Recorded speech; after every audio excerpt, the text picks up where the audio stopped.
తల్లుల అకౌంట్లో వేసే బాధ్యత మాది.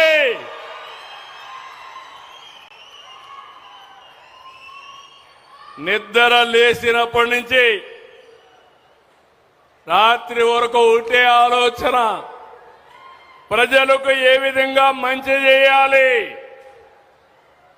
మిమ్మల్ని ఏ విధంగా ఆదుకోవాలి అనేది, ఏ విధంగా ఇండస్ట్రీ తేవాలని నేను ఆలోచిస్తున్నా. సంపద ఎట్లా సృష్టించాలి, ఆదాయాన్ని ఎట్లా పెంచాలి, ప్రజలకు ఇబ్బందులు లేకుండా ఏ విధంగా ఆదుకోవాలో నేను ఆలోచిస్తున్నా.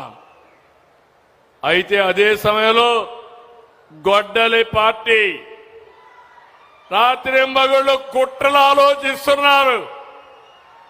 ఉదయం లేచి రాష్ట్రాన్ని కులం, మతం, ప్రాంతం, వర్గాల వారిగా విడదీసేలా రోజు విషయాన్ని గమ్ముతున్నారు.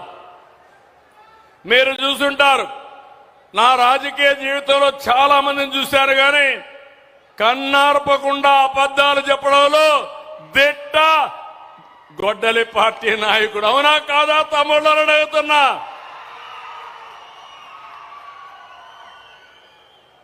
ఎక్కడికక్కడ నేరాలు ఘోరాలు చేసి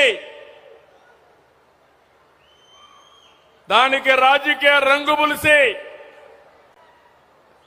లబ్ధి పొందాలని ఆలోచిస్తున్నారు. నిన్న చూశారు విజయవాడలో ఒక సంఘటన జరిగింది.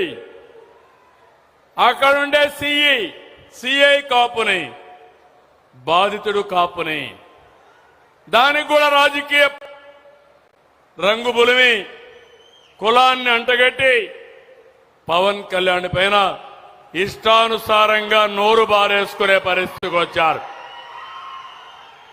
అదే నేను చెప్పాను, ఖబర్దార్ జాగ్రత్తగా ఉండండి.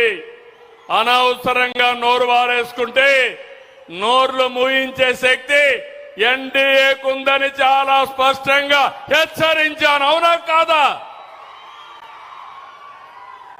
తమ్ముళ్ళు? మొన్నే మీరు చూశారు, 5 ఏళ్లు ఒక్క టీచర్ పోస్టు భర్తీ చేయలేరు. చేశారా ఒక్క టీచర్ పోస్టు?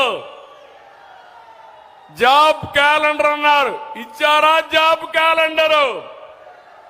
మెగా డిఎస్సి నేను మొదటి సంతకం పెట్టాను. ₹1 అవినీతి లేకుండా 16,000 మందికి ఉద్యోగాలు ఇచ్చిన ఘనత ఎన్డీఏ ప్రభుత్వానిది. పిల్లలు ఆనందపడ్డారు, చాలా తృప్తిగా ఉన్నారు, బాగా చదువుకున్నారు, కష్టానికి ఫలితం వచ్చిందని ఆనందపడే పరిస్థితికి వచ్చారు. కానీ సంవత్సరం తర్వాత గొడ్డలి పార్టీ కుట్ర చేశారు. పేపర్ లీక్ అయిందన్నారు. వాళ్ళు చెప్పినన్నిటికీ సవాల్ ఇసిరాం, సమాధానం చెప్పాం. మీకేదైనా డౌట్ ఉంటే మీరు రమ్మని కోరాం.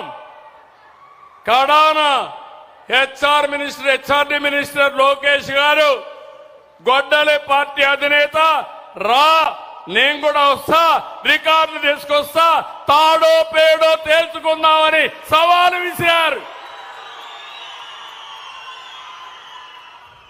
ఈ పార్టీ మీకు తెలుసు, ఫేక్ పార్టీ అది, గొడ్డలి పార్టీ. కానీ దానికి రారు, మళ్ళీ మాట్లాడుతూనే ఉంటారు. దాన్నే మన పెద్దోళ్ళు అన్నారు వితండవాదం అని. వితండవాదానికి ఆన్సర్ ఉండదు.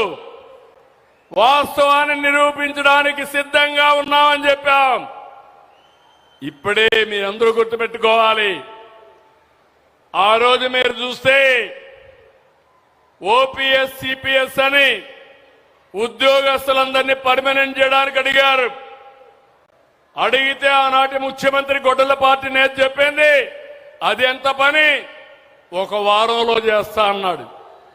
ఎన్ని వారాలైన తమ్ముళ్ళు అని అడుగుతున్నా. నేనే 2003లో నేనే సమైక్య ఆంధ్రప్రదేశ్ లో ఉద్యోగాలు ఇచ్చాను.